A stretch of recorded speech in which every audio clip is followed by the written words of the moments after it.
Inflação oficial do país mostra queda de preços em agosto, na primeira deflação do ano. E você vai ver ainda.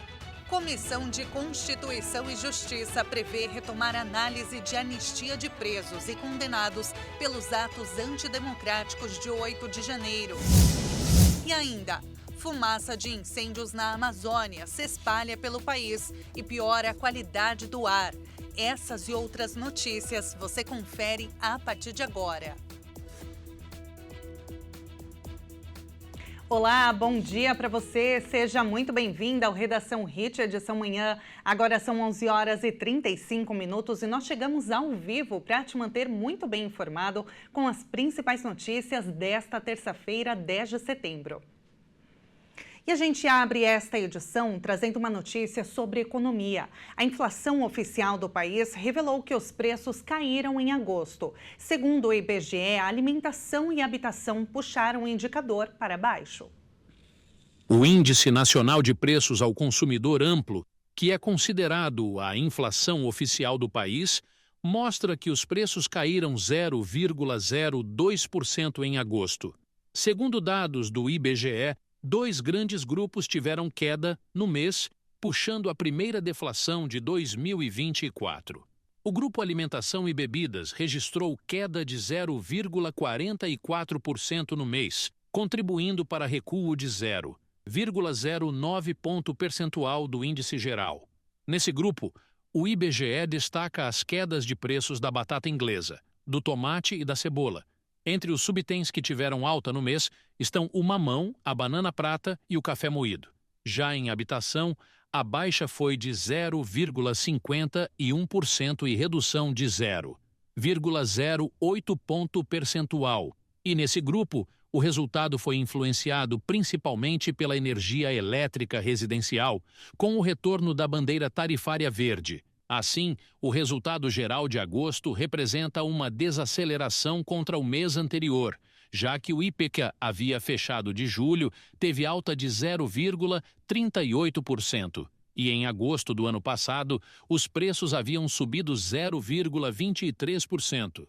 Com isso, o país tem uma inflação acumulada de 4,24% em 12 meses. E no acumulado do ano, a alta é de 2,85%. Pois é, como a gente viu na reportagem, houve uma desaceleração da inflação oficial do país, mas na prática é que tudo está muito caro, né, gente? A Selic, a taxa básica de juros, está em 10,5% desde maio.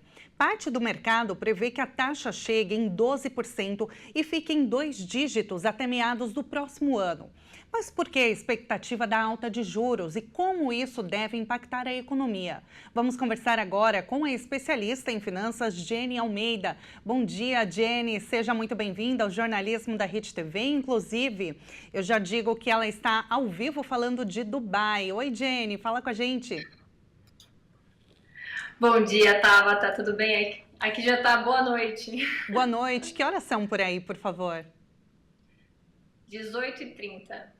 E aqui são 11 horas e 38 minutos da manhã. Jenny, olha, a primeira pergunta que eu quero te fazer é com relação a essa alta de juros, né? Desde que o Banco Central interrompeu o último ciclo de queda dos juros, muito se fala sobre a diferença de apontamentos entre o governo e o Banco Central. Enquanto o BC ele sobe os juros visando reduzir a alta dos preços, o governo ele faz também, na verdade, uma injeção massiva de recursos, né? Aumenta o salário mínimo, aliás, investe em programas sociais. De fato, qual o significado de cada aporte para o país? Então, Tabata, o Banco Central ele tem um papel ali fundamental de controlar a inflação. E a primeira ferramenta que ele tem, a mais clássica e a utilizada, é controlar ali, né, a taxa de juros. Então, ele fica, né, nesse movimento de segurar ela para fazer com que a inflação se contenha. Por isso que a gente viu esse resultado aqui, né, de agosto. Mas se a gente olhar julho, a gente teve 0,38 de inflação em julho. Então, isso faz com que as pessoas tenham um movimento de deflação muito lento, né? E essa injeção que o governo faz de colocar os recursos ali, fazer com que a população tenha dinheiro para, né, comprar, para aquecer a economia, é uma ação assim importante para dar fôlego para essas famílias, né? Mas não é a forma como que resolve, né, a situação da alta dos preços, né? Então a gente tem várias consequências que vêm da taxa de juros alta, porque a população não consegue fazer grandes aquisições, não consegue fazer financiamentos, porque a taxa de juros ainda não encaixa com a parcela que a pessoa pode pagar, né? Então isso impacta direto naquele consumo. Então você vê aquela situação da economia não crescer. Com certeza, é muito complexo, né, esse contexto econômico. Agora, Jenny, a previsão de inflação mais elevada é acompanhada também pelas expectativas da cotação do dólar, né, como a gente tem acompanhado nas notícias, que inclusive pode chegar em R$ 5,35 no final deste ano. Mas também pelos gastos motivados, por exemplo, com a seca, né, que tem atingido o Brasil em níveis, assim, recordes nos últimos meses. A ANEEL, inclusive, já apontou o acionamento da bandeira vermelha 1, a gente falou isso aqui no jornal, inclusive, e a tarifa de energia, ela vai aumentar de novo. Na sua avaliação, nós vamos conseguir manter a meta de inflação? Olha, acho bem difícil. Bem difícil, porque se a gente for olhar o histórico de controle de meta de inflação, a última vez que a gente conseguiu bater essa meta tem mais de 3 anos, né? Que foi ali em 2021, onde a meta era 3,5 e a meta foi pertinho ali com o efetivo 3,40.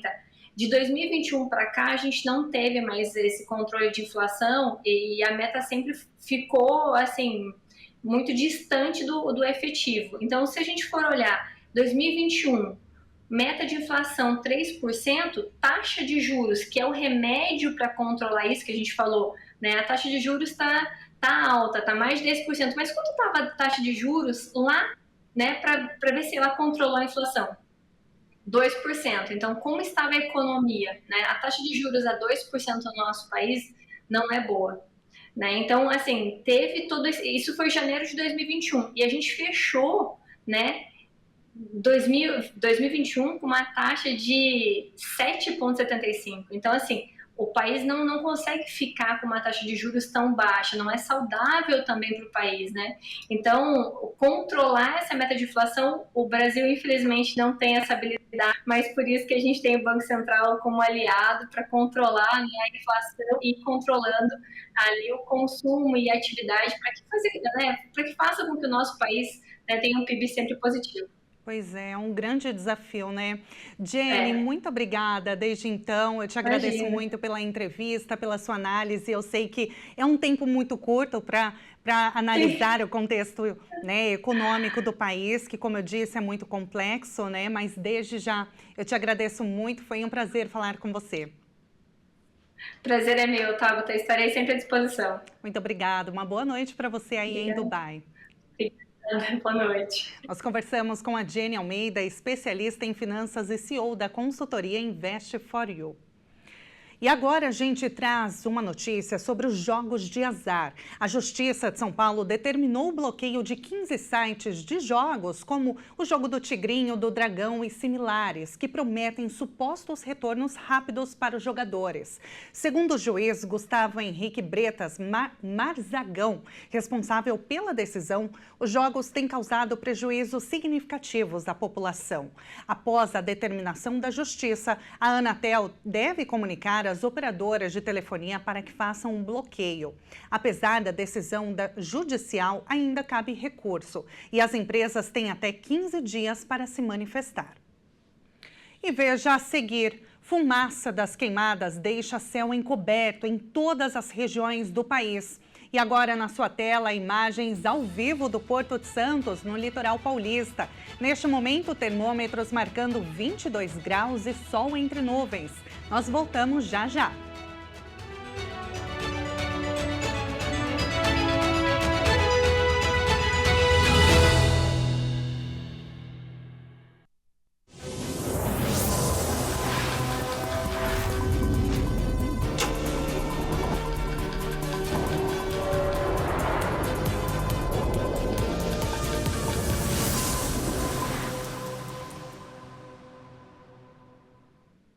E nós estamos de volta e agora pelo horário de Brasília, 11 horas e 46 minutos. A Comissão de Constituição e Justiça da Câmara dos Deputados vai retomar a análise de um projeto de lei que visa conceder perdão a presos e condenados pelos atos antidemocráticos de 8 de janeiro de 2023. Além de oferecer anistia, a proposta quer a extinção de multas aplicadas pelo Supremo Tribunal Federal aos envolvidos no episódio. O projeto consolida 7 propostas apresentadas por diferentes parlamentares, com o objetivo de perdoar aqueles que foram presos ou condenados pelas depredações dos prédios do Congresso Nacional, do Palácio do Planalto e do Supremo Tribunal Federal no início do ano passado. A matéria também quer conceder anistia a envolvidos em outras manifestações ocorridas entre outubro de 2022 e janeiro de 2023. Nos atos de 8 de janeiro, 1.430 pessoas foram presas, sendo que a maioria enfrenta acusações pelos crimes de associação criminosa armada, dano qualificado e deterioração de patrimônio público tombado, abolição violenta do Estado Democrático de Direito e tentativa de golpe de Estado. Até o momento, o STF condenou 227 pessoas pelos atos de vandalismo, com penas de até 17 anos de prisão. Nas condenações, o Supremo vem estabelecendo o pagamento de uma multa de R$30 milhões, dividida entre todos os réus por danos coletivos. A presidente da CCJ, Caroline de Toni, afirma que o projeto busca restaurar os direitos daqueles que foram, segundo ela, injustamente perseguidos. Se aprovado na Câmara, o texto ainda precisará passar pelo Senado antes de ser sancionado ou vetado pela Presidência da República. E nesta terça-feira, a fumaça dos incêndios na Amazônia se espalha pelo país e contribui para a má qualidade do ar, com os poluentes se concentrando nas camadas mais baixas da atmosfera. Além disso, todas as regiões do Brasil devem ter uma baixa umidade do ar. A falta de chuva e a onda de calor traz a pior seca da história do país. Todas as regiões brasileiras devem ter baixos níveis de umidade do ar nesta terça-feira. As frentes frias e a chuva volumosa não têm conseguido avançar para o interior do Brasil. Isso mantém o tempo extremamente seco. Segundo o Instituto Nacional de Meteorologia, o Centro-Oeste é a região com pior situação prevista. Todos os estados da faixa central devem ter baixa umidade. Nessa região, o INMET emitiu um alerta vermelho de grande perigo para a baixa umidade do ar e um alerta laranja de perigo devido à onda de calor, especialmente na região central do Brasil. Os alertas valem para o Centro-Oeste, Sudeste, Sul, Norte e grande parte do Nordeste. O Centro-Oeste é a região com a pior situação prevista, já que todos os estados devem ter baixa umidade. Nas demais regiões do país, a umidade relativa do ar deve ficar entre 30% e 20%. Além da baixa umidade, o tempo seco contribui também para a má qualidade do ar, com os poluentes se concentrando nas camadas mais baixas da atmosfera. São Paulo, por exemplo, estava nesta segunda entre as metrópoles mais poluídas do mundo. O acúmulo da poluição com a fumaça vinda das queimadas, principalmente no norte do país, pode trazer riscos à saúde nesse cenário. As principais recomendações do Ministério da Saúde são beber bastante água, reduzir a exposição aos poluentes e evitar atividades físicas em horários de elevadas temperaturas. Tá muito difícil para respirar mesmo, né? Agora, mudando de assunto, nós vamos fazer uma rápida viagem por Bucareste, a capital da Romênia. Vamos juntos. Capital da Romênia com mais de 2 milhões de habitantes. Bucareste tem um clima agradável na maior parte do ano, com temperaturas que variam entre 4 e 30 graus. Apesar de ser desconhecida para a maioria das pessoas, ao longo dos últimos anos a cidade passou a receber mais turistas e se tornou referência em qualidade de vida e um dos principais polos industriais e de transporte da Europa. E depois de ver essa reportagem com imagens belíssimas de Bucareste, nós vamos agora com uma câmera ao vivo da Praça Urini, localizada no centro da cidade, a capital da Romênia. Saindo então dos estúdios HIT em São Paulo, vamos diretamente à Europa. E olha, você confere na imagem a praça, traduzindo significa Praça da União. E é um dos principais pontos do transporte de Bucareste. Olha só, você está vendo agora, né? E em uma de suas laterais encontra-se um dos shoppings da cidade, super movimentado. E neste momento faz 28 graus e por lá são 4 horas da tarde e 52 minutos, 5 horas à nossa frente. E com essa imagem encerramos esta edição. Muito obrigada pela sua companhia. Uma excelente terça-feira para você e a gente se encontra ao longo da programação. Até mais!